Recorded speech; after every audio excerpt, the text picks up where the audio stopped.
নমস্কার বন্ধুরা, তোমরা কেমন আছো? আশা করি ভালো আছো। আমিও ভালো নেই, কারণ হচ্ছে তোমাদের দাদা ভাইয়ের কদিন ধরে খুব শরীর খারাপ। ওর লোকাল ডাক্তার দেখাচ্ছে, কিন্তু কিছু মতেই না শরীর খারাপটা কমছে না। ওই জন্য ভাবলাম চলো ওকে নিয়ে সরকারি হাসপাতালে যাওয়া যাক। আমাদের ঈশ্বরীগাছার হাসপাতালে গেছিলাম ওকে নিয়ে ডাক্তার দেখাতে।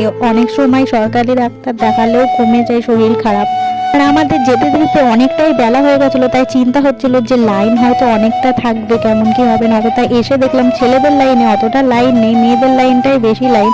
আর এইদিকে দেখো হাসপাতালটা কত সুন্দর সাজিয়েছে। আর এই হাসপাতালের পাশেই হচ্ছে আমার পিসির বাড়ি, তাই আসার সময় একেবারে ওদের সঙ্গে দেখা করে আসলাম। দুপুরবেলা গেছিলাম, পিসি খাওয়ার জন্য খুব জোরাজোরি করছিল, কিন্তু খেলাম না।